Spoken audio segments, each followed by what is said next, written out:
Welcome to A Year of War and Peace. I'm your host, Brian E. Denton. A Year of War and Peace is a daily, year-long, chapter-by-chapter reading of and meditation on Leo Tolstoy's epic novel, War and Peace. In these videos and podcasts, you'll be treated to a free reading of one chapter per day of the novel, plus a reflective essay I've written individually tailored to that day's chapter. These readings are offered for free, though if you'd like to support me, you can do so in one of three ways. First, you could purchase my ebook, A Year of War and Peace. It features the entire novel, plus all of my reflective essays, and it's only $2.99 on Amazon.com. You could also become a patron at patreon.com/Brian E. Denton. If you sign up there, you'll receive a sonnet once a month, plus a link to an ebook of my collected sonnets. Finally, if you like, you can make a one-time donation to my PayPal account. The email there is brianedenton@gmail.com. You can also use that email to contact me. I'd be happy to hear from you. Your support is greatly appreciated. Today's reading and reflection is on Chapter 203. Chapter 203. After the Emperor had left Moscow, life flowed on there in its usual course, and its course was so very usual that it was difficult to remember the recent days of patriotic elation and ardor.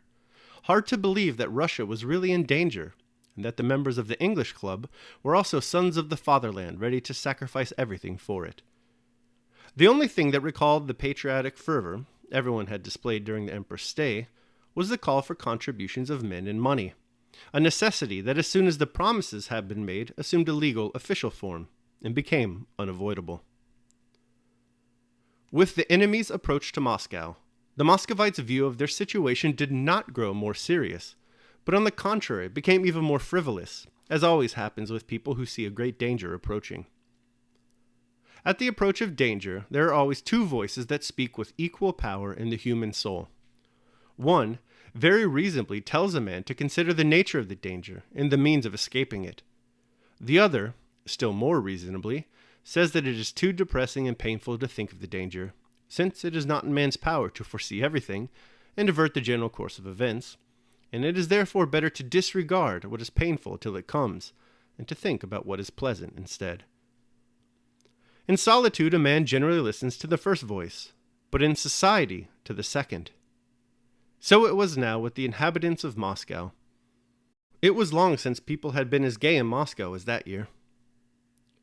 Rostopchin's broadsheets, headed by woodcuts of a drink shop, a potman, and a Moscow burgher called Kaprushka Chiragin, who, having been a militiaman and having had rather too much at the pub, heard that Napoleon wished to come to Moscow, grew angry, abused the French in very bad language, came out of the drink shop, and, under the sign of the eagle, began to address the assembled people, were read and discussed, together with the latest of Vasily Lvovich Pushkin's Bourg-Remy.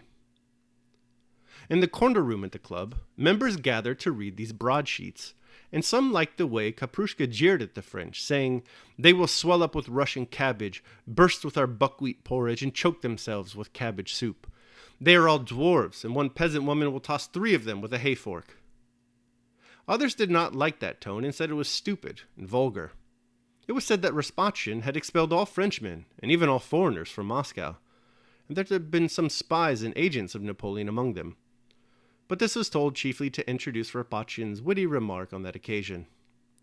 The foreigners were deported to Nichin by boat, and Rostopchin said to them in French, "Go into yourselves, enter the boat, and do not make it a charm boat." There was talk of all the government offices having already been removed from Moscow, and to this Shinshin's witticism was added, that for that alone Moscow ought to be grateful to Napoleon. It was said that Mamanov's regiment would cost him 800,000 rubles, and that Bezukhov had spent even more on his, but that the best thing about Bezukhov's action was that he himself was going to don a uniform and ride at the head of his regiment without charging anything for the show. "You don't spare anyone," said Julie Drubetskaya as she collected and pressed together a bunch of raveled lint with her thin, beringed fingers. Julie was preparing to leave Moscow next day and was giving a farewell soiree. "Bezukhov est ridicule. But he is so kind and good-natured. What pleasure is there to be so caustique?" "A forfeit!" cried a young man in militia uniform, whom Julie called Mon Chevalier, and who also was going with her to Nizhny. In Julie's set, as in many other circles in Moscow, it had been agreed that they would speak nothing but Russian, and that those who made a slip and spoke in French should pay fines to the Committee of Voluntary Contributions. Another forfeit for a Gallicism, said a Russian writer who was present. You spare no one, continued Julie to the young man without heeding the author's remark. For caustique, I am guilty and will pay, and I am prepared to pay again for the pleasure of telling you the truth. For Gallicisms, I won't be responsible, she remarked, turning to the author. I have neither the money nor the time, like Prince Golitsyn, to engage a master to teach me Russian. Ah, here he is, she added. No, she said to the military officer. You won't catch me. Speak of the sun, and you see its rays. And she smiled amiably at Pierre. We were just talking of you, she said with the facility and lying natural to a society woman. We were saying that your regiment would be sure to be better than Mamanov's. Oh, don't talk to me of my regiment, replied Pierre, kissing his hostess's hand and taking a seat beside her. I'm so sick of it. You will, of course, command it yourself, said Julie, directing a sly, sarcastic glance toward the militia officer. The latter in Pierre's presence had ceased to be caustic, and his face expressed perplexity as to what Julie's smile might mean. In spite of his absent-mindedness and good nature, Pierre's personality immediately checked any attempt to ridicule him to his face. No, said Pierre, with a laughing glance at his big, stout body. I should make too good a target for the French. Besides, I am afraid I should hardly be able to climb onto a horse. Among those whom Julie's guest happened to choose to gossip about were the Rostovs. I hear that their affairs are in a very bad way, said Julie. And he is so unreasonable, the Count himself, I mean. The Razmuskovis wanted to buy his house and his estate near Moscow, but it drags on and on. He asks too much. No, I think the sale will come off in a few days, said someone, though it is madness to buy anything in Moscow now. Why? Asked Julie. You don't think Moscow is in danger? Then why are you leaving? I? What a question. I am going because everyone is going. And besides, I am not Joan of Arc or the Amazon. Well, of course. Let me have some more strips of linen. If he manages the business properly, he will be able to pay off all his debts, said the militia officer, speaking of Rostov. A kindly old man, but not up to much. And why did they stay on so long in Moscow? They meant to leave for the country long ago. Natalie is quite well again now, isn't she? Julie asked Pierre with a knowing smile. They are waiting for their younger son, Pierre replied. He joined Oblinsky's Cossacks and went to Belyaia Terskov, where the regiment is being formed. But now they have had him transferred to my regiment and are expecting him every day. The Count wanted to leave long ago, but the Countess won't on any account leave Moscow till her son returns. I met them the day before yesterday at the Arkarovs. Natalie has recovered her looks and is brighter. She sang a song. How easily some people get over everything. Get over what? Inquired Pierre, looking displeased. Julie smiled. You know, Count, such knights as you are only found in Madame de Souza's novels. What knights? What do you mean? Demanded Pierre, blushing. Oh, come, my dear Count. C'est la fable de toute Moscou. Je vous aimerai ma parole d'honneur. Forfeit, cried the militia officer. All right, one can't talk. How tiresome. What is the talk of Moscow? Pierre asked angrily, rising to his feet. Come now, Count, you know. I don't know anything about it, said Pierre. I know you were friendly with Natalie, and so... But I was always more friendly with Vera, that dear Vera. No, madame, Pierre continued in a tone of displeasure. I have not taken on myself the role of Natalie Rostova's knight at all, and have not been to their house for nearly a month, but I cannot understand their cruelty. Qui s'excuse, said Julie, smiling and waving the lint triumphantly. And to have the last word, she promptly changed the subject. Do you know what I heard today? Poor Mary Bolkonskaya arrived in Moscow yesterday. Do you know that she has lost her father? Really? Where is she? I should very much like to see her, said Pierre.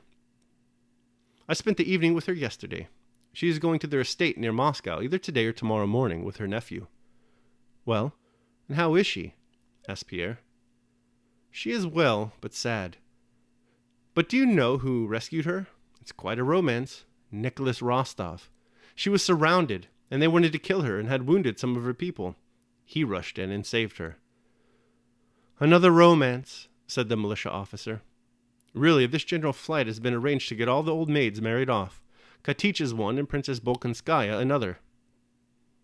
Do you know, I really believe she is une petite promenade de jeune homme. Forfeit, forfeit, forfeit. But how could one say that in Russian? All right, that concludes my reading of chapter 203 of War and Peace. I will now proceed to my reflection on the same. A Year of War and Peace, day 203. I read the news today. Oh boy. Reading the news is often the best way for a pessimist to confirm her priors about human nature.